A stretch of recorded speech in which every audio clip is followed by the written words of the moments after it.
5:30, so we'll call to order this meeting for Monday, January 8th. Jordan, would you start us off with a roll call, please? Please respond by stating present.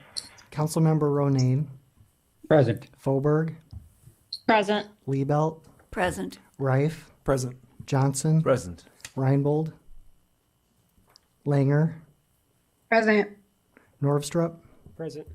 Mayor Schoeneman. Present. Please stand with me for the Pledge of Allegiance.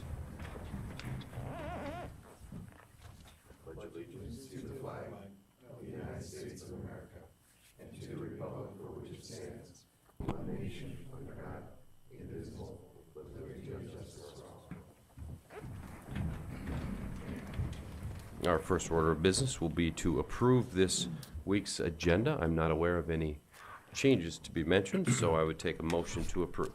Move to approve. Second. Got a motion from Councilman Reif and a second from Councilwoman Liebelt. All in favor, please say aye. Aye. And opposed, nay.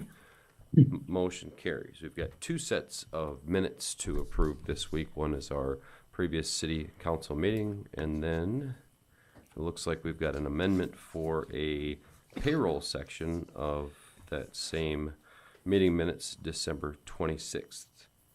So I would take a motion to approve those minutes with that amendment listed after the fact. So move to approve both minutes as amended. Second. Motion, Councilman Johnson, second. Councilman Norvstrup, all in favor, please say aye. Aye. And opposed, nay. Motion carries. We have an open forum speaker here tonight, Mr. Robert Yoder. Robert, I see you in the back. If you'd make your way up to that little podium, there's a green light on that microphone. And make sure that it's on so that everyone can hear you.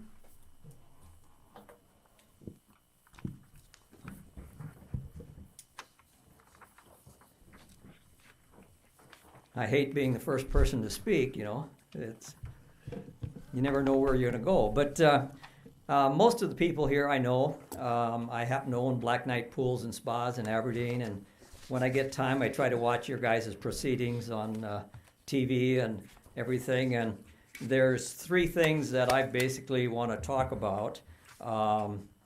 And they basically take into consideration our trade area. The three subject materials are going to be water from the Missouri River, Main Street, and the future public safety building, supposedly. I sat on the web board for 10 years and was the treasurer the full 10 years. Know what it takes to get money to build things. We felt darn lucky to get $125 million to get web built to what it is today. And my primary responsibility was meeting with bankers and OMB and Congressional Budget Office and going to Washington a lot with meeting all those people, besides testifying before Senate and House committees, not only in South Dakota, but in Washington, D.C. One thing I learned by going there, especially with OMB and meeting with Don Clough, Andy Marcel, and Linda Thornblum, was they look at the demographics of our trade area really big. And I was a strong believer in water. I sat, like I say, I sat on the web board for 10 years, still believe in it a lot. When I look at what's transpiring in order to get Missouri River water to Aberdeen, you've got a big uphill battle. And it's big. I mean, I keep seeing $700 million being thrown around. If I was meeting with Don Clough and the other two gals, I can tell you right now it wouldn't happen. It was a push to get $125 million. And they were looking at the demographics back in the mid to late 70s and early 80s. You've got the demographics for our trade area. We have been on a constant decline since the 20s and 30s. Right now, our population, based on 23 estimation, is 91,000 people. We have lost 64,000 people since the 20s and 30s. That's a tremendous number. Knowing what I know from meeting with OMB is it's going to be a real push. I would go so far to say it probably ain't going to happen. Now, I know you're meeting with Webb and BDM on that. I do watch that. But it's going to be a push. The other thing, again, relates to the population of the trade Before we area. move on from that, Robert, I would be interested to Yeah, hear if you had go any ahead. pointed advice for us. I know that I think everybody that's been involved in any of those discussions looks at a number like $700 million and thinks to themselves, boy, is that a big mountain to climb. Well- So have you got any advice for us? Well, I've got one, and it probably involves, working with Corps of Engineers in order to pull it off. 10 miles, you could be pulling water off a Sand Lake. I don't know if there's any studies that have been done on that or anything like that. It would involve getting water by way of the Jamestown Reservoir or, can't think of the Pipestone Reservoir up there. That would be your best bet. Quality is going to be better than what you got now, but not that much greater. But it would be a quick, close source. All right, what else have you got for us tonight, Robert? Now, what I'm going to do when you're gone, I'll pass this back. If you want to just jot your phone number, I'd be happy to discuss a few of these issues more in depth than maybe we have time for here tonight. Right. So first issue was that. Second was Main Street. Second one is Main Street. Totally against it. I've Two-way, lived Main through everything that Troy put in his magazine. Traffic going both directions, parking on each side. I remember 6th Avenue having parking on each side, one-way traffic each direction. I was down in Sioux Falls a few weeks ago. Had to walk a block and a half to Minerva's. Jules, who used to work for me, had to walk a block and a quarter to Minerva's, which are, Minerva's is on Phillips Avenue. My example there, or feelings on it, was a cluster F. I think you're wrong in doing it. Most people that come in my store love it the way it is. You only got to look one way. You don't have to look for somebody trying to come from the other direction unless they get lost. And personally, Aberdeen's Main Street is history. You're not going to make it much better than it is. That's discouraging news. Well, I know Robert. it is. I don't Jeez mean to Louise. drop a bomb, but I'm dropping a bomb. I don't think you're going to improve because if you look at the population that Aberdeen has now, a lot of that growth is misleading because it stole population from your trade area and the small towns coming in. If you look at the elderly population of Aberdeen and those under 18, it's not, and I didn't make the sheet up on the population, I've got one. Your population isn't where it's going to be, and I wouldn't change it. Leave it the way it is. You're not going to improve your businesses. I hate to be a dropper of a bomb on that one. One other quick note on trade area, and it's the expenditure of Aberdeen for a new public safety building. I don't know the status of it. Didn't have time to look it up. Usually I look things up. But if you want a new building big enough for all of Aberdeen's equipment, you got Twin City, the turbine plant. MFG. And, maybe it's available. I don't know. Up until a few weeks ago, a Safeguard building was available. So there's some options out there. I'm looking at the population of Aberdeen. It's not going to grow much more than it is. So that's all I got to say. If you got some questions, if you need my phone number, I'll give it to you. I tell you what, I passed that sheet along. Robert, I'd be more than happy to kind of fill you in on some of the information that we've got on some of these discussions. I think you've probably got a lot of good knowledge to share with me, so I'm more than happy to take some time outside of the meeting also to learn your perspective on some of the nuances of these issues. But genuinely appreciate your joining us here tonight. Sounds good. Have a great night.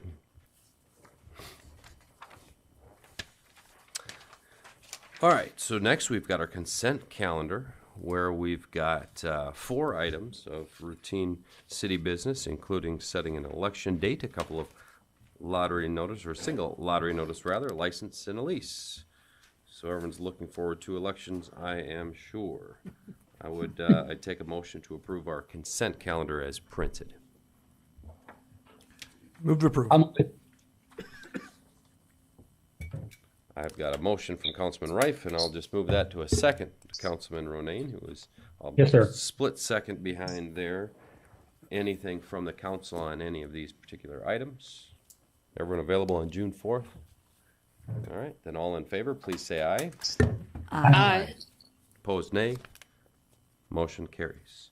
Moving along to new business, we've got 2 items of old business. The first one to discuss here tonight is possible second reading of ordinance 23-1202, which designates a portion of right-of-way as 5th Avenue Northwest. We had a little bit of a discussion on that last time. Ken, any changes from our previous vote? Thanks, Mayor. We have not had any changes since last week's vote.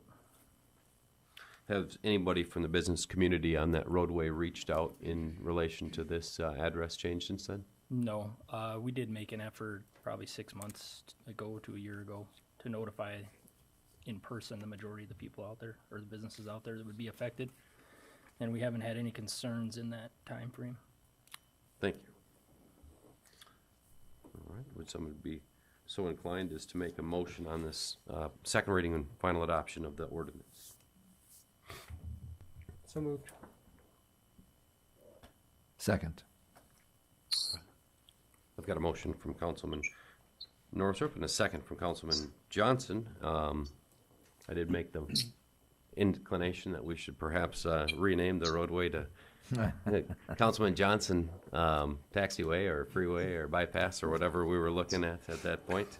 But I guess that didn't hold much water. So we'll go ahead with 5th Avenue Northwest, as it were. Anything from the council before we take a vote on this one? All right. Jordan, would you give us a roll call, please? Councilmember Ronayne, Aye.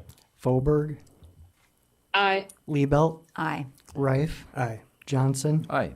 Langer, Aye. Norvstrup, Aye. Mayor Shonneman.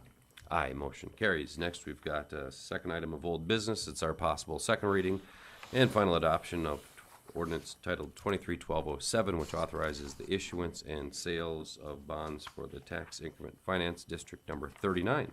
Maximum allowable bond issuance, $5,297,279. Thought I saw Darren here a little bit ago. Thanks for joining us. Jordan, anything that you need to get out there as it relates to this before we take our second reading vote? Thank you, Mayor. No changes since first reading. Staff recommends approval. I'll move to approve. Second. I've got a motion from Councilman Johnson and a second from Councilman Rife. Any last words or questions from the council before we go ahead with this motion on Happy? All right, Jordan, would you give us a roll call vote on this one then, please? Councilmember Norvstrup, Aye. Langer, Aye. Johnson, Aye. Rife, Aye. Liebelt, Aye. Fauberg, Aye. Ronayne, Aye. Mayor Shonneman. Aye, motion carries. Brings us right along to our new business segment of this meeting, where our very first item is the public hearing on the water tower improvement project. Welcome. Thank you, Mayor Shonneman. Ted Dickey with Northeast Council of Governments. I was here on December 26th at that meeting. The city passed a resolution authorizing for application to the South Dakota Department of Agricultural and Natural Resources for up to $10 million to help fund a water tower out in the industrial park. Tonight, we're actually here for the official public hearing for that. At this meeting, I'll give a worst-case scenario on the screen. It's a little difficult to see, but I'll run through some numbers there real quickly. But tonight, I'll just provide a worst-case scenario and take any questions that we have. We don't need any official board action at tonight's meeting. So I'll just read a little bit and then go through some numbers and take any questions that the city or anybody else in the room may have. So the city of Aberdeen is proposing to construct a $1.5 million gallon composite elevated water storage tank. They are also proposing to add approximately 13,600 linear feet of 16-inch water main to connect into their existing system. The total project cost is estimated at $12,870,000. The city of Aberdeen has already received a grant from the Economic Development Administration in the amount of $2 million and is pledging $870,000 in local funding. This will be matched to the $10 million in funding being applied for from the South Dakota Department of Agriculture and Natural Resources from their drinking water facilities funding program. So with that, looking at the spreadsheet, the first set of rows just talks in general about how much the city of Aberdeen should generate in water funds every year if every household and business utilized 5,000 gallons worth of water. So in total, there's 9,474 users between domestic households and businesses. And at this point, the user rates in December were $33.25. I believe that rate has gone up now. So these were based on December's numbers, which is what the application got turned in at. So I just left the numbers the same. So if each household were to utilize 5,000 gallons, the city should generate $315,011. You take that by times 12, and so yearly the city should generate $3,780,126. So keep in mind, this is very generalized. It's to give more of an effect of what the rates should generate. It doesn't take into account people not paying, households disconnecting, reconnecting, that sort of thing. The next set of rows is where we talk about what the debt would cost the city if the funding was approved all-in loan. So we're applying for $10 million at a rate of 3.5%. The term is 20 years. The monthly payback amount is $57,995.97. The yearly payback is $695,951.64. And then that next column over, the 110% debt capacity, the state requires that the city collect an additional 10% up and above what the repayment is. They do that for getting their bond rating down to get better rates to give to communities.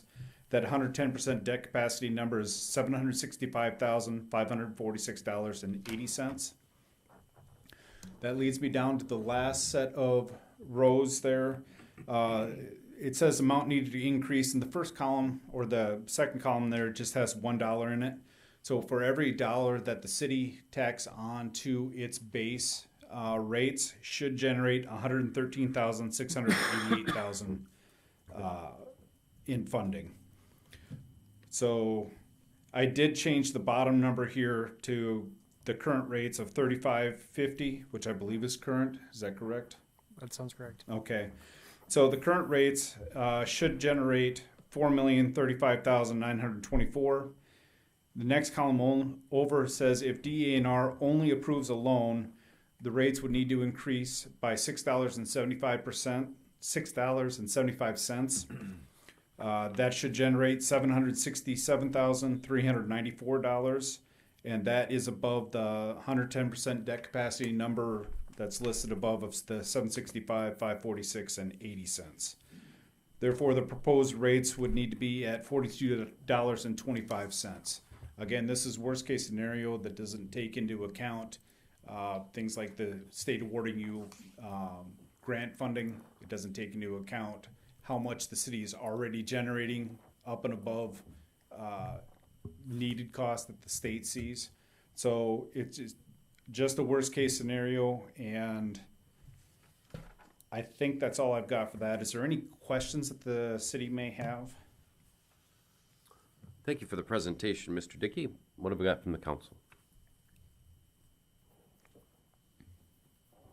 I think you did a very good job last time that you were here too, so I think that might have qualmed any questions that people had. But genuinely appreciate your input in this matter and helping us get that financial assistance that we were able to get from the federal government on the deal.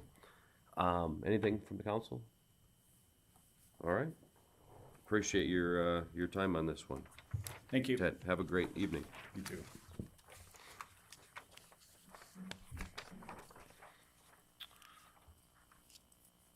next order of business on our new business agenda here tonight is our possible first reading of an ordinance 240101, which amends the subdivision regulations of the city code regarding the approval of plats. And presenting tonight will be your city attorney, Ron Wager. Ron, what can you tell us about that amendment? Thank you, Mayor. The process of approving plats right now is at least a two-step process, and it's regulated under our subdivision chapter. And that chapter currently requires that we follow both steps, first going to the Planning Commission and then to final approval by the City Council. Our new Community Development Director has started the process of putting in place measures to help reduce the time and expense associated with those and to streamline some of these planning and zoning processes. And the first would be to ask the council to approve an ordinance change that allows the council to authorize the development director to administratively approve plats. And so what the proposed ordinance does, the real weight that's being lifted here is that the new potential section at 48-38 for administrative plat approval, and it's basically saying that the council may, but is not required to authorize the planning and zoning director, and again, that's the language that we have in the code, to administratively approve those plats, and then that way, with the authority granted to the director, we could avoid those steps 1 and 2 that can take so much time and can add so much more expense to these processes. So after the new edition of 48-38, what you see in the remaining changes to the ordinance are certain sections in the subdivision chapter that need to be changed to accommodate that administrative plat approval. But with that, we would tell the council that that also accompanying the agenda packet is a draft of an ordinance, or I'm sorry, a draft of a resolution. And again, it's just a first step, but it's toward the end of the packet. But it would be a sample of what the council would approve, administratively authorizing the director. And that could be, one alternate is to approve any plat, and another alternative is to approve just certain potentially smaller plats. But in any event, this first step here is to pave the way through the ordinance change at chapter 48 subdivisions to allow for at least the council, if it chooses, to authorize administrative approval of plants. And with that, I know that the Planning Commission was excited about this and was looking forward to the council moving forward with this. So with that, the staff would also recommend approval. Thank you, Ron. So just to clarify, the ordinance is necessary to pave the way for the resolution, which will come down the road. Down the road, yep. In and of itself, the ordinance does not allow the planning and zoning to do the approval of plats. That is correct. Ken, do you have anything to add from your vantage point? I believe Ron has explained it pretty well. Again, this is just solely to pave the way if we decide to go through, if the resolution is successful in the future. And for those that are watching or people that aren't really familiar with the process, I know that we see a lot of these agenda items that have already gone through the Planning and Zoning Commission. So the thought process, kind of walk us through a couple of the different circumstances, if you would, Ken, in which this holds up a building project or unnecessarily adds time or expense to a residence here in Aberdeen. Sure. Normally, this wouldn't hold up it wouldn't be an extra burden for us to hold up a project for. If we knew the plat was going to be successful, we would typically work with the owner to get started on construction prior to everything going through. Where it would be handy would be granting them final approval in order so they could file a plat if they wanted to sell a property or something in a quicker time frame. Another example that comes to mind would be like on the 26th of December this year when we had to have that meeting in order to file plats to meet the tax deadlines. This would allow us to file them shortly after they come to our office rather than postponing it for a month and a half to 2 months while it gets on agendas and is approved. Councilman Rife has a question. Excuse me. Can you tell me a time where you recommended approval and the council did not approve a plat? I cannot remember an instance dealing with a plat where that has happened. Yeah, I can't either. Thank you. But a lot of times these are because their homes were built closer to the lot line than is allowed in this day and age. Well, That that sort of- would be dealing with a variance process, which is another idea we have Okay. for down the road. But this would be dealing just with the platting of property. Got it. And I think some of the examples we've used in preparing this was consolidations of lots, where somebody might own a lot and a half or 2 lots and need to consolidate them to start construction on them. Lot splits in the case of like a townhome or a twin home project, where they're pretty straightforward. We just need to get a plat filed. Sure. All right. Mr. Mayor, Go ahead, Councilwoman. I was curious, we have council representation on or at least sitting in representation, not voting representation on the library board and Parks and Rec board and other boards. And I know Parks and Rec is semi-autonomous. So why is there not council representation on planning and zoning? I can't answer that question. Councilwoman, I don't think it's a bad idea by any means, and if you'd like to attend those meetings, I know that they have an open door policy, but perhaps as far as identifying an individual, that's something that we could discuss and make it more of a routine thing. I don't think there'd be harm in it. No, I don't. It just seems to me if we go this direction, which I think Councilman Rife's point is well taken, that are we just holding it up for something that we never go the other direction for? It'd just be nice to have someone from council there. So if I'm not mistaken, this process would bypass both that commission as well as this commission then, right? It would be within our department. That's correct. It would be approved by engineering and community development and the finance office. Did you hear that, Councilwoman? I did. Okay. Sounds good. Any other questions before we take a vote on this first reading? Or any suggestions that anyone might have for the language? Seems like the real discussion here will be once we do that, the resolution which sets in stone the parameters of these particular plats which can be approved by the department. Jordan, would you give us a roll call vote on that first reading, please? Councilmember Ronayne, Aye. Fauberg, Aye. Liebelt, Aye. Rife, Aye. Johnson, Aye. Langer. Councilmember Aye. Norvstrup, Aye. Mayor Shonneman. Aye. Motion carries. Item C in new business here tonight is our possible approval of Resolution 210101R, which creates a TIF, or a Tax Increment Finance District, titled numerically, as we do, 41, to develop a new subdivision in Aberdeen known as the West Edge Development. I believe that Robin will tell us a little bit about that particular project. I think the intent here, Ron and I will probably tag team a little bit, but bottom line is Ron did an excellent job of putting together the council action form here, very detailed. You'll see that the intent behind this TIF is for a $6.7+ million TIF. The eligible costs are up in that $8.5 million range, and that is reduced by the amount of money that was set aside in grant by the South Dakota Housing Development Authority and awarded to the developer.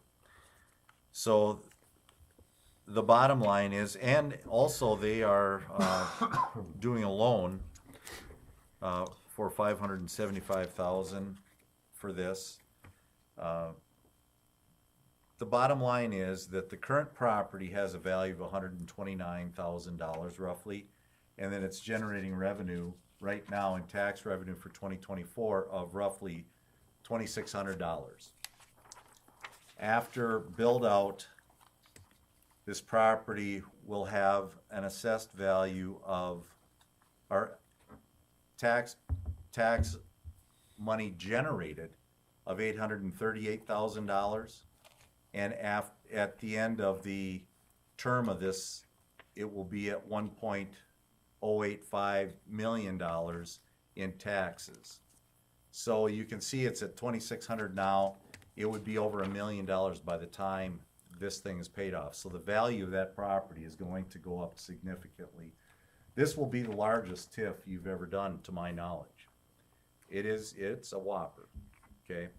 But the potential of that property will be realized, and without it, from what I'm being told by former developers, without this type of mechanism, you probably would never see this property developed. So it was approved by the Planning Commission,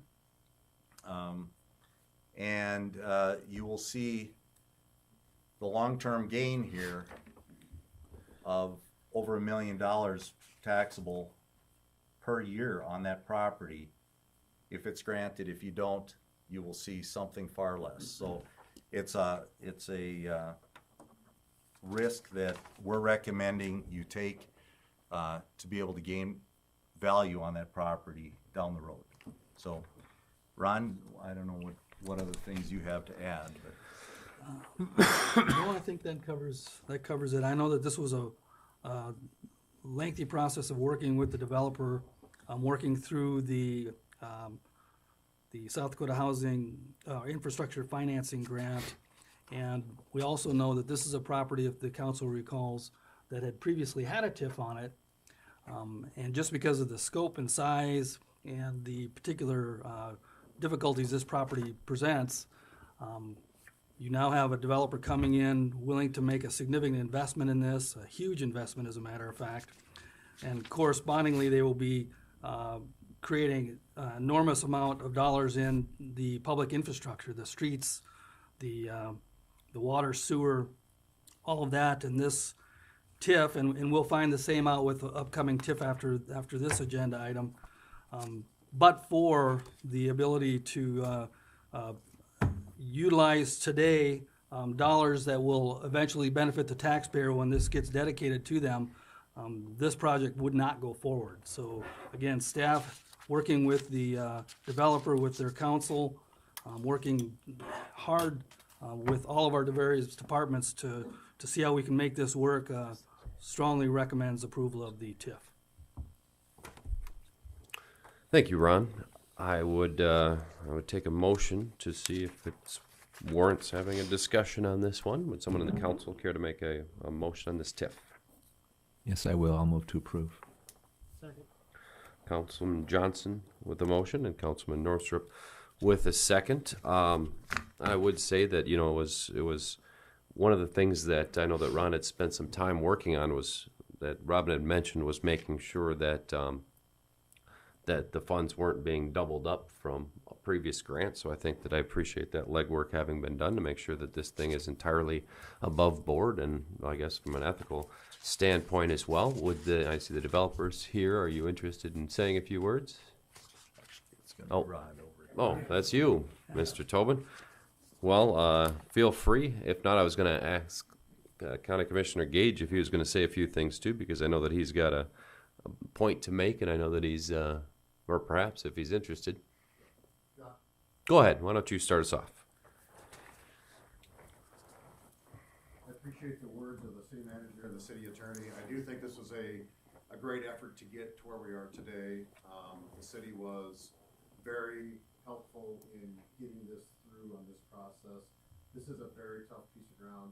As we sit right now, we are currently discussing with NRCS regarding the man-made lake that is out there, because they're now creating some obstacles. So all of the investment that a developer has to make the project come to fruition, I mean, all of this, there's an interest clock ticking right now. They bought that property, they have money expended on that. They're trying to do some rough work out there, just waiting for the spring season to break open. So, and then once construction starts, the developer's going to probably invest $20 million in the next 2 years building twin homes. not counting all of the other infrastructure that's gotta get into place. All on the hopes that people wanna come out there and rent a twin home or buy a lot to build a house. So we greatly appreciate the city's entertaining of the TIFs, and if I can just go off a little bit, just generally on TIFs, I think they're such a powerful tool for Aberdeen. As you know, I've been here several times for TIFs. Aberdeen is in a fight, quite frankly, for every new business and resident we can get in town. There's many communities that have things to offer that we don't. Everybody knows the growth that Sioux Falls experiences and the Black Hills experience. We need TIFs to be able to foster and incentivize that kind of growth here. This is an excellent, I know it's self-serving to say this is an excellent example, but I would say the same thing about other TIFs that have come about in Aberdeen. It's a wonderful tool to allow the developers to look at our community to do projects without any guarantee of success. I mean, it's very nice that the city's willing to allow the tax revenue to go to help these projects, but they literally, they wouldn't happen here. These developers have the wherewithal to go develop a project in another locality if it's not going to be one that looks like it can work here, because at the end of the line they've got to pay their expenses and hopefully make some money at the end of it. But so I appreciate the council's willingness to look at TIFs. The TIFs you've granted in the past, I think you've been very creative with some of the downtown TIFs, these residential TIFs, and I think this is going to be a good use of that land, and we're going to get through the difficulties and challenges. And if you grant us this TIF, we'll be ready for the spring, and you'll see a lot of activity out there very quickly. It's going to grow. It's going to go quick. So Thank you, Mr. Tobin. Appreciate your Yep. your input. Mike, did you have a few words to say? I guess if you don't mind. My name is Mike Gage. I'm one of your county commissioners, and appreciate a couple minutes of time to discuss this. A few things were thrown out here, Mr. Tobin, what he was talking about, and just for clarification on this, on these TIFs, just so everybody's aware, there's actually 4 different classifications of TIFs. There are the 3 TIFs that are together, which are industrial, economic, and affordable housing. The county holds one of those in Brown County, which is for the beef plant, which is an industrial TIF. As of right now, I think we have 2 industrial TIFs. We have one, and you guys, the city has one. There are 7 economic TIFs at this time that are currently active, I'll say, at this point. And there are, at this point, 0 affordable housing TIFs. Now, I know you just voted on 39. I was just also curious, was the public made aware that that is no longer an affordable housing TIF, that actually is a local TIF? Because the 3 that I'm talking about, and when you're talking about businesses and such, they're gonna fall into your economic or industrial. And I will not argue the fact that that isn't a powerful tool. I'm not here to say that all TIFs are bad. I know from the county's perspective, they're horrible for us because we're solely funded, well, not solely, but the bulk of our funding is done through property taxes, and that's what we're giving up here with a TIF. And I'm not even gonna argue the fact that there's not times, obviously, the county has one for the beef plant. I'm not gonna say that, for businesses and such, that's not a tool to use. I mean, there might be a couple other tools that might be better, but that's a debatable topic. The bigger problem that we have is the local TIFs, and that's what this is. This is 41 and 42, and just for clarification, I'm not really here to speak directly about the individual projects that are going on. I have nothing against their individual projects. I mean, they seem like very good ideas. This is just the mechanism that's going forward as far as the local TIFs. And the local TIFs are in a different category on how they're taken as far as the state tax structure level. So when you have one of the other 3, there's so when you always hear the comment that the schools are held harmless, so in that tax increment portion, with the school district's portion of that, which is roughly, we'll just take the county average of roughly 52% of your property tax goes to the school district. That's actually spread over the entire state to recover that amount. So what's being paid by the homeowners, that goes towards the TIF bond, that amount that they would be paying in school taxes based on, and it's not the same, it's not gonna be like at full development to begin with. It's gonna be as the assessed value raises and everything like that. But Those dollars are spread over the entire state, so it's a very small increment in your property taxes goes up, and that was kind of the design. Then they decided, well, if it doesn't fall into those three, we're gonna do a local tip, which is kind of would be the junk drawer. It's whatever you guys decide, or we decide, or whichever government decides we wanna do a tip. But the difference is, the way that's, excuse me, the way that the tax dollars are made up there is because it's a local tip, it's a local effort. So when you guys vote to have a tip, you actually raise the taxes on everybody in the Aberdeen School District. So when you decide on whether this is a good fit for the city, technically you're gonna have to take into account, I think I looked the last census, you're gonna be roughly 5,000 people are in the Aberdeen School District that do not reside in the city of Aberdeen. So you're gonna have to take in their consideration also. I know you're the city council, but if you're gonna vote to raise taxes on people outside, you're gonna have to take that into account. So with every TIF, you raise the taxes for 20 years or more, depending on if you decide to re-up the TIF if it doesn't come to fruition and pay the bonds, and you extend it, like the last couple of them were extended. I mean, there could be, to realize those tax dollars you're talking about, could be longer than 20 years if it isn't sold out and the bonds aren't paid for. Because I know that the ones that were done were before the break on when you could just write a letter to do it. But now you have to just make a bigger tip and put it over the top and move on to pay them off. But So, Mike, which of the distinctions of the TIFs ultimately increase taxes outside of the project itself to accommodate they the all school? increase taxes, but it's where the taxes are. The main three, your industrial, economic, or affordable housing, are over the entire state. The local ones are just on the taxpayers in the school district they're in. So here we're discussing Aberdeen School District. So in that, the taxes are actually raised in that. And just so you guys are aware where you stand on local TIFs as a county, because the county doesn't have any, so all the actual local TIFs are from the city. Right now at the state level, there are 295, I'm gonna round the numbers here just for the discussion, but $295 million in tax increment at the state level. Of that, Brown County holds just shy of $136 million of that. That's 46%. So you guys account for 46% of the tax increments financing on local TIFs alone in the entire state. You have, I think, 18 local TIFs that would be, if you approve 41 and 42, that would be 18 local TIFs. Mike, where did those numbers come from? They'll be on the Department of Revenue's website. They're, now this is the last, well, those numbers there, where I don't know if you're gonna get the local TIF dollar amount, you're gonna have to talk to Wendy down there or someone at that office. That's who gave me that information. Most of the TIFs, you can add them all up off of the website though, if you wanna go through that. She gave me a nice spreadsheet, which made it easier. But if you approve 41 and 42, that's 18 local TIFs. As of this time, Meade County is actually the next closest for locals, and that's 7. Minnehaha and them are using economic TIFs and industrial, but the local ones, they're not. So they're spreading it over the entire state.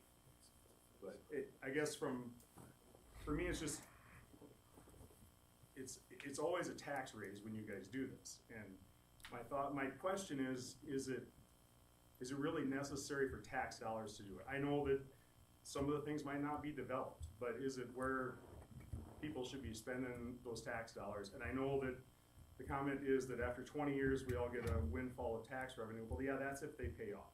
It could be sooner if they develop it and sell out sooner, and not say that won't happen. There's also the other side with recently 2 and 33, I believe, were the last 2 that were just re-upped. Well, one was not quite. The one's, I think, up until 2040, and then 33, I think, just got re-upped for another 20 years almost. I believe.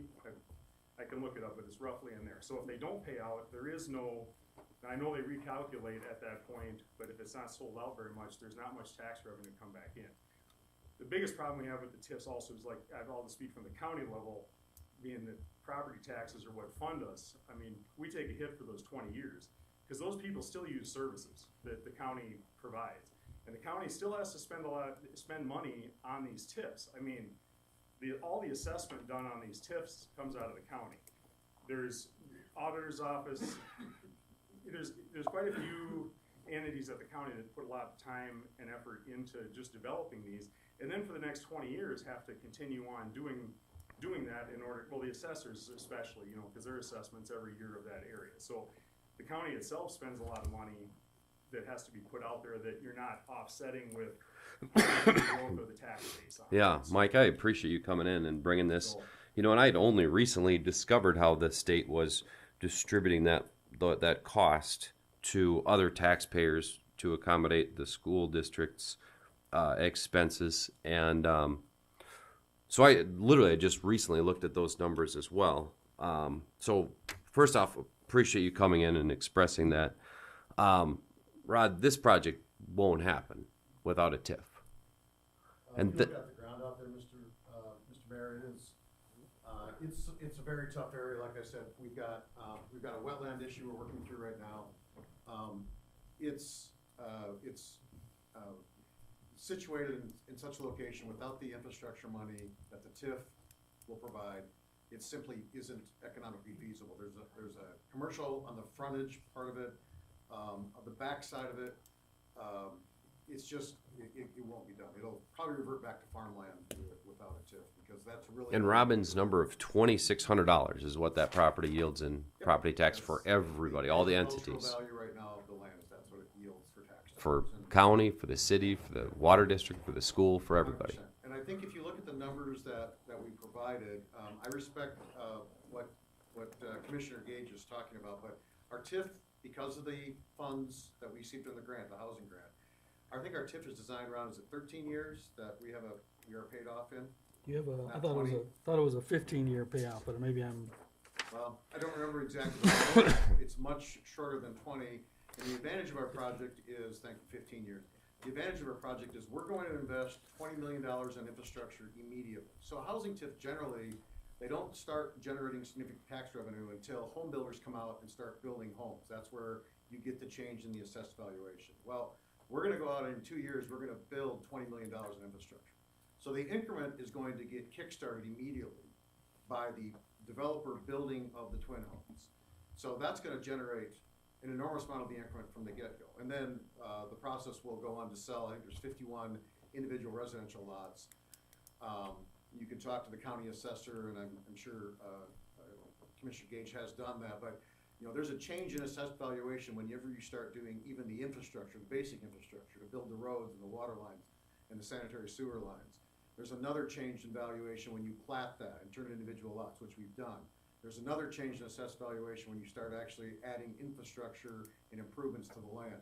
So as time goes on, this land naturally changes in value, even if there's not a house being built on it yet. But the goal is to get this thing, we got a 5-year window to build. I mean, that's how the TIF works. So we're gonna have the twin homes built in 2 years. We're gonna try and get every lot sold and house started on these lots within that time frame. Thank you, Mr. Tobin. And Thank you. just one question for our finance office. Jordan, I think that I know this answer, but has Aberdeen built a single housing development in the last, say, 10 years without a TIF? I wouldn't have all the information on that. We have a nice map available on our hub map.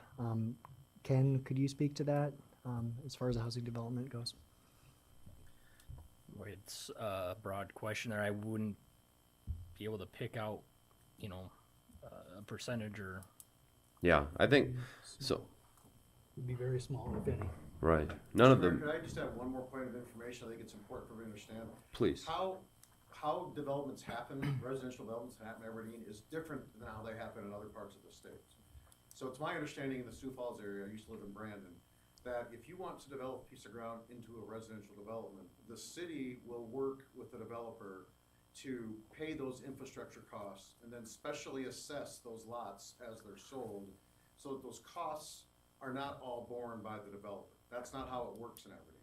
All the development costs are borne by the developer. All of the infrastructure for the water, the sewer, the storm sewer, the street, the curb and gutter, the sidewalks is all borne by the developer. That's not the case in other municipalities. And that's why the TIFs are such an important tool for our area, for our city. That makes us different. So, thank you. Thank you, Rod. And once again, Mike, I really appreciate you coming in and bring this. It's a philosophical argument that I think most of us have a strong feeling on as well. Most of us want to see the growth in this community, and most of us don't want anybody unfairly taxed, of course. So it's a balance of how best to allow this community to continue to grow and to reap the benefits of the growth through taxes in the first place. Does anyone from the council have anything they'd like to add to this discussion? I have a question. Go ahead, Charlotte. What have you The east-west road on the very north end of the development is in the county. Do you intend to pave that road? We haven't had a discussion with, how that would work, Councilwoman. I know that we annexed the property. I know that that's a section line, it's 8th Avenue. I guess we haven't had a final discussion on that. I think the developer is probably open to working, but I think that would be viewed as an arterial road. I don't know if that should be the sole responsibility. So it wouldn't be necessary for you to pave it in order to complete your development? No. Obviously, all the roads inside the development will be paved. That would save the county money if they didn't have to do that. Now for one quick thing on that. Go ahead, the road Mike. You're talking about the township road. Yes. Okay. It's still in the township. When you guys annex that by state statute, it's a different when we talk about like Dakota north of Holgate, the county owns that one. A township road by state statute, you actually have to annex that in if you're taking that, if you read through the statutes. So actually, you guys should have that road as a city road because of the annexation of that area. So the city would be responsible Aberdeen Township's having an issue. and with the that because developer. Yeah, they're Okay. having an issue with that because of the increased traffic. Well, Okay. technically, you were supposed to take that in at the time. The county ones are different, but the township is actually listed on it. And I know that's one of the bills that are gonna be in here, this is to add the county to that, so when the city annexes the sides, they have to take the road also. So, anyways, thank you. Thank you. Thank you, Mike. We'll definitely have a look at that and make sure that things were done as they should be and legally and lawfully, of course. Anyone else from the council have any points to make or questions for either of those two gentlemen? All right. Yes. We have our motion and second. Okay. All right. Jordan, would you give us a roll call, please? Councilmember Norvstrup, Aye. Langer, Aye. Johnson, Aye. Reif, Aye. Liebelt, Aye. Foberg, Aye. Ronayne, Aye. Mayor Shonneman. Aye, motion carries. Next, we've got possible approval of the next resolution, 240102R, which creates a TIF, title number 42, to develop a new subdivision Aberdeen known as Pine Haven Estates. Robin, what can you tell us about this TIF in particular? This, and there again, Ron did a very detailed council action request form here. This property has been looked at for the better share of my career in Aberdeen. The holding pond, lake, whatever you want to call it, on this property was a result of it being a borrow area for the high school, and the high school was built in the early 2000s, I think, opened up in 2007. In any event, this property has been in this condition for a long time, and it has been difficult to make it pencil out to be able to do much of anything with it as a residential development. So the developers are they are in a position now because of the grant through the state. Once again, there was a housing grant for the infrastructure of $750,000 on this property. They are looking to get some assistance through this TIF for the other $1.5 million, and this one was a little harder to figure out what the taxes generated off of it. In looking at the county site, we could not find the current value of the taxes generated off of it, but at the end of this, it will be approximately $350,000 at the end of the term. This one is a little longer payout. Right now, I think they're projecting 19 years to get it paid out, but they do feel they can get it done within the 20 years as created by state law. So Once again, this is one that without this tool, we do not believe that the property would be developed, and it would create 30 residential lots that you do not have, and it would be a nice complement to that area. So we are recommending approval as we did on TIF 41. Ron? Nope, nothing more.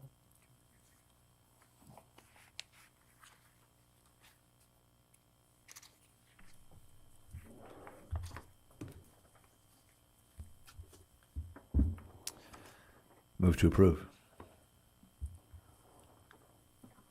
Second. Got a motion from Councilman Johnson and a second from Councilman Northstrip. Anyone from the council have any questions as it relates to this particular TIF? And so, Ron, once again, you went through to make sure that the funds received wouldn't overlap the funds provided by the South Dakota Department of Housing for any particular purpose. That's correct. The developer, Jerry Reif, in this instance, when they submitted the project plan, they already deducted the amount of the grant that they were receiving from the project costs TIF amount. So they reduced from total project costs of $2.5 million, and with also a personal contribution of, I think, $300,000, or the actual TIF request is $1.5 million plus simple interest. So they have already reduced that. That's already been factored in. Thank you, Ron. We've got our motion and our second. Any other questions or commentary from the city?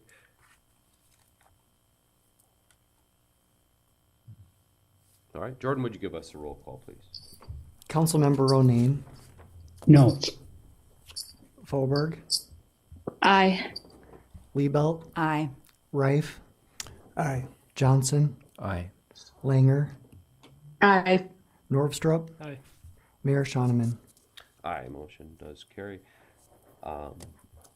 Gentlemen, I appreciate you guys joining us here tonight. Mike, I'm going to give you a call. I want to discuss a few things with you about the dollars and cents involved, and hopefully we can all come to a better understanding and better feeling about this whole thing between the city and the county. Definitely need this growth, and really we don't see another way to get these neighborhoods moving in the right direction. Next, we've got a possible approval of Resolution 240104R, which acknowledges the assignment of natural gas franchise ordinance from Northwestern Corporation to Northwestern Energy Public Service Corporation. Ron? Thank you, Mr. Mayor. I was contacted by General Counsel for Northwestern and advising us that they were going through essentially a name change, a reorganization, and as such, they were asking what would need to be done to formally approve an assignment. And so they have contacted us, provided us with a draft of a resolution that has been incorporated into a resolution for the council. We have a natural gas franchise ordinance with Northwestern Corporation. The ordinance specifically recognizes that there may be an assignment, and this is an assignment, frankly, just as a result of a name change. So staff would recommend approval. Move to approve. Second. Motion, Councilman Reif, second, Councilman Norvstrup. Any questions about this one? Seems pretty straightforward. Given this a resolution, can we just take a voice vote on this one? Roll call, please. Jordan, would you give us a roll call vote, please? Councilmember Norvstrup, Aye. Langer, Aye. Reinbold, Johnson, Aye. Reif, Aye. Liebelt, Aye. Fauberg, Ronayne, Aye. Mayor Shoneman. Aye, motion carries. Next, we've got a possible approval of a pay request for the Airport Improvement Project number 346-001-472002, which is our General Aviation Apron Reconstruction Project. The invoice is titled 23, and it's $583.39 to Helms, as well as to authorize City Manager Robin to sign that pay estimate. Thanks for joining us here tonight. Rich, what can you tell us about this particular pay request? And honestly, if you would just take that, the next, and the following, we could vote them separately. Items F, G, and H. Or why not run them through Okay. all at once? Yes, so thank you, Mayor. As the General Aviation Apron Project AIP 47 and the Runway Improvement Project AIP 49 wind down, we've got some smaller pay requests, and those are for construction administration and some engineering fees in there.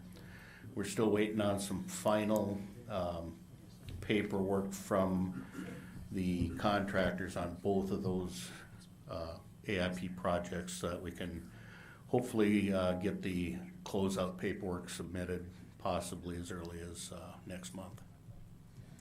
So we're asking for the city manager to be able to sign those pay estimates.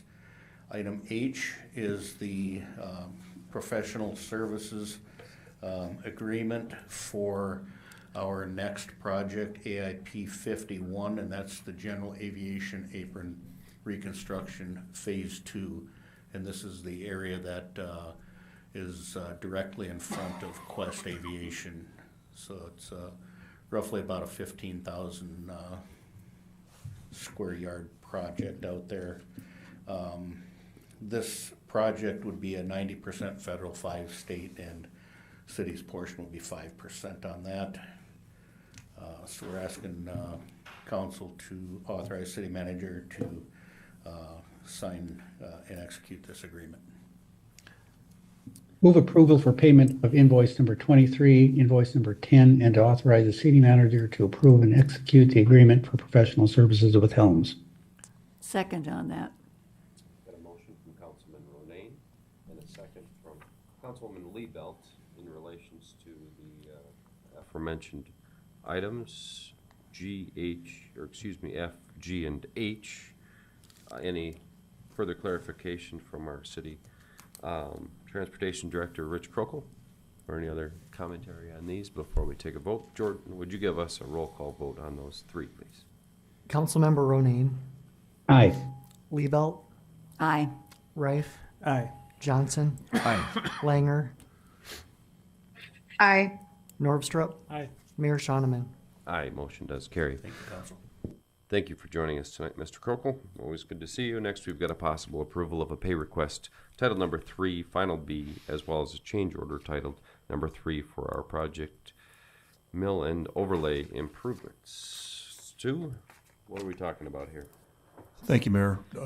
So, as you may recall earlier, when we processed a couple pay requests for this this project expanded in scope quite a bit, which ultimately resulted in needing more seeding and restoration work to be done. So that is what this request is for.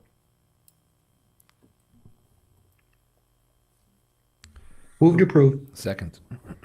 Motion Ronayne, second Johnson. Any questions? Jordan? Councilmember Norvstrup. Aye. Langer. Aye. Johnson. Aye. Reif. Aye. Liebelt. Aye. Ronayne. Aye. Mayor Shoneman. Aye, motion carries. Next one is our possible approval of a pay request to purchase 3 pickup trucks for the Public Works Department for a price of $49,884 apiece from Lamb Chevrolet in Oneida. Stu, what can you tell us about those vehicles and this transaction? So these are all 3 one-ton pickups that will be used in our utility department and street department. We did attempt to purchase these pickups locally, and I think sometimes the programs that are offered as incentives for the dealerships to do these kind of things are maybe not quite that. They don't translate well from dealership to dealership. So thus we're unable to meet this price for these pickups. So that is why we're going with Lamb Chevrolet for the 3. And they are over $5,000 under our budget. So I believe that we're getting pretty decent prices on these vehicles.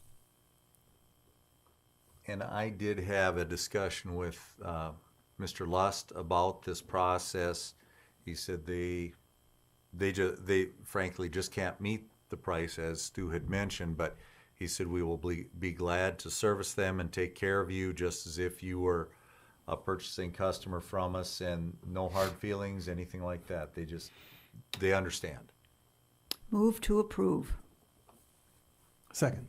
Got a motion from Councilwoman Liebelt, second Councilman Rife. I see there's a lot of handwritten notes in telling you. Are you sure you talked to the right person at the dealership? Yes. All right, as long as that guy can execute the deal. Jordan, would you give us a roll call vote, please? Councilmember Ronayne. Aye. Liebelt. Aye. Rife. Aye. Johnson. Aye. Langer. Aye. Norvstrup. Aye. Mayor Shoneman. Aye, motion carries. Finally, we have a possible approval to authorize the city manager to sign and execute our WINS agreement. Robin, it's been a heck of a long time coming. So long that we've got new members on the group that comes to discuss this thing. David, welcome. And holy smokes, years in the making. So, Robin, what can you tell us about this this agreement that we're talking about This will here be tonight? another one that Ron and I will tag team on, but yeah, this has changed a lot. I got involved, obviously, more in the last few months, but the high points of it are that there's really two parts to this puzzle, and one is a short-term goal, and one is a longer-term thought process. Mr. Yoder had talked about part of that longer-term process, and it's a big uphill climb, but the part of this agreement is or MOU, is to try to move ahead and see where we can go with the possibility of getting all Missouri River water at some point in time. But for right now, it's a shorter term thing, looking to get supplemental water. And what that would do for us, it would offset the need for us to expand our plant in the future. It doesn't mean that we won't have to do improvements at our plant, but it does mean that we will not have to expand capacity, that we would be relying on capacity from somebody else, creating a different type of redundancy than we would be able to provide for ourselves. So, Ron, I don't know if you want to go through some of the finer points on it as it's drafted and try to make sure the high points are covered for the council. Part of me wants to defer to the real work crew on this, which was our council subcommittee, consisting of Mayor Shoneman, David Nostrup, and Rob Ronayne, doing the really heavy lift in the last few weeks on this, working with both BDM and Webb representatives to come up with something that made sense for everybody.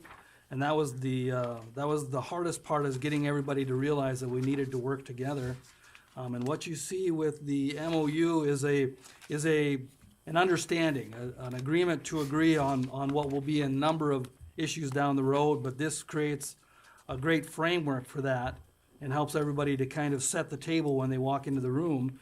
You'll see that there is a commitment essentially from the city of Aberdeen for 4 million gallons from the WINS project, 4 million gallons per day from the WINS project.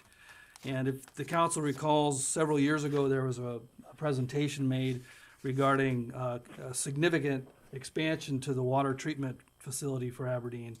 And that expansion was going to allow for redundancies in the systems. What this does is it allows that redundancy, that expansion, to work through Webb. And with Bob Yoder being here, maybe he might shake his head, but there's, as you look back at the history of Webb and the city of Aberdeen, there was never a time when both parties were all at the same place. Maybe Webb was willing to start over, but the city was already had something in place, and it just didn't work out. It took time to kind of get everybody there, but we realized that there is a way for this to work, and the MOU here allows for essentially that third train that the city can employ to have the redundancy it needs now, as opposed to a brand new system.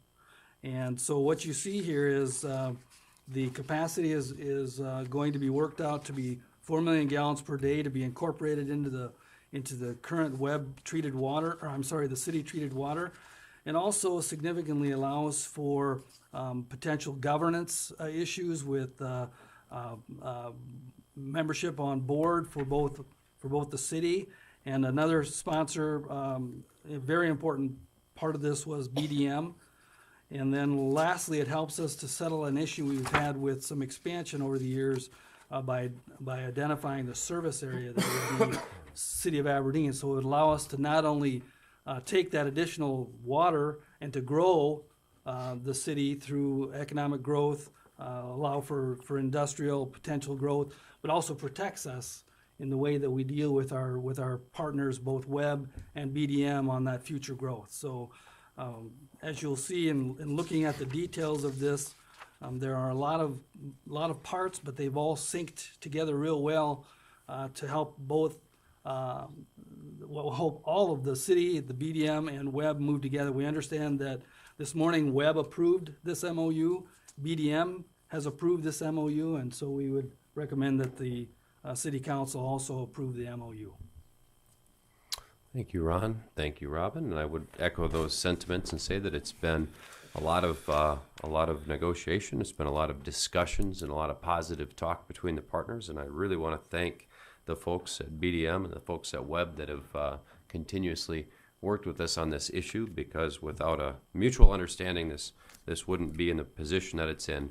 And obviously, the real reason for this is to get all of us more water, better water, which has been the goal of our city for as long as I can remember. So I think that it's a monumentous movement in the right direction. It's going to secure us the ability to retrieve more grant funding for this project and to dip our toe in the water earlier than would otherwise be possible without such funding and without such agreement in place. So thanks to everybody that was involved, and I would also recommend that we move to approve this this agreement and memorandum of understanding and retrieve that extra state money and move this thing forward as quickly as we can.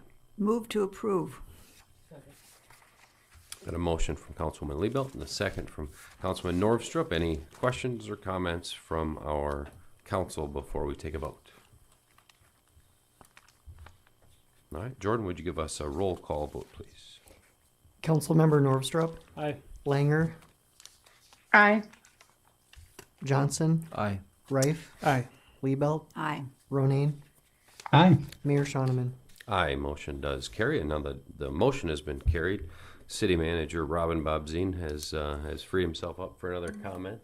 One thing I did want you all to understand too is Webb wanted to make it clear that this process that they have been going through as a corporation has been to make sure that they remove the moratorium areas from the areas outside of the Aberdeen area, and we would not be able to receive any water until their moratoriums have been addressed and taken care of. They're very concerned. They do not want this to be perceived that Aberdeen is getting water that would be taken away from their current customers or potential customers out in their service area. So this is really working together to try to make sure that they are able to address the current concerns of their customers and then be able to help fold us into that possibility down the road.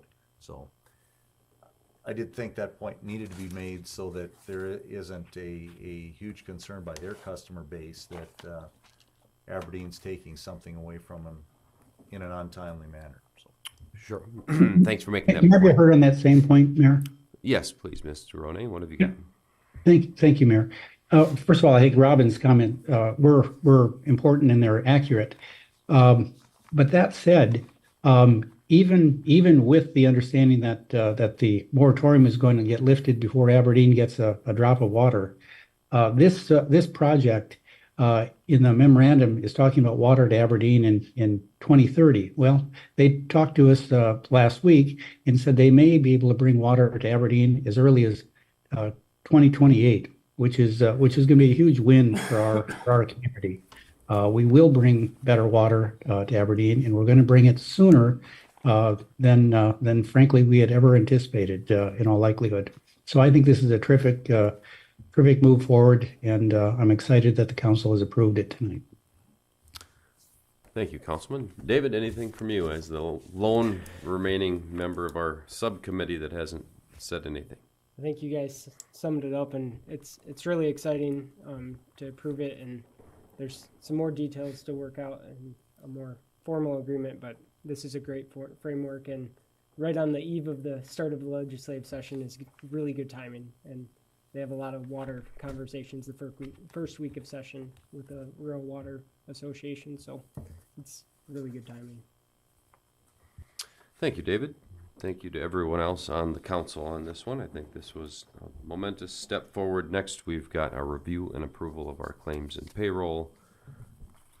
I've just got bills this week for January 8th, 2024. I would take a motion to pay our bills. Move to pay our bills. Motion, Councilwoman Liebelt. Second, Councilman Norvstrup. Jordan? Councilmember Ronayne. I abstain. Councilmember Liebelt. Aye. Rife. Aye. Johnson. Aye. Langer. Aye. Norvstrup. Aye. Mayor Shoneman. Will abstain to the payment to climate control, or for the rest, I will approve, and the motion does carry. Next, we've got our city manager's report. Robin, what have you got for us this evening? We have done, we've been very fortunate this year on snow removal, and once again, it appears that things stayed a little bit out of our area, and we've got that dusting, but we are making up a little bit for how badly we were treated last year. We are currently working on evaluations for all of our department heads. That's going very well, and it's been a very positive thing for me to learn more about what our department heads are up to, what their goals are for the future, how they want to operate their departments, and it's been a very good and enlightening thing for me to visit with them again and get a better idea what their departments are wanting to accomplish on behalf of the city. And you've got a lot, you're very fortunate. You've got a lot of very good departments and very hardworking people working for you. And that's all I've got tonight. Thank you, Robin. So I'm going to do something a little bit out of the norm just because I have had the time to assemble the necessary materials for the next executive session, but a few people have mentioned that they're interested in not being here super far into the night, and I don't think there's any super tight time constraint. Would the folks on the council be interested in going into executive session to discuss that personal contractual matter, or should we just as well kick it off a week and do it when we have a little bit of a shorter meeting? I would propose that we push it off 1 week. I would agree. That's fine. Okay. Nothing hurt there, right, Jordan? Works for me. So flexible, these city employees. With that, if there's nothing else, I would take a motion to adjourn this meeting. Move to adjourn. Second. Got a motion, Councilman Johnson, second, Councilman Wright. All in favor, please say aye. Aye. Aye. And opposed, nay. Motion carries. We are adjourned. Thank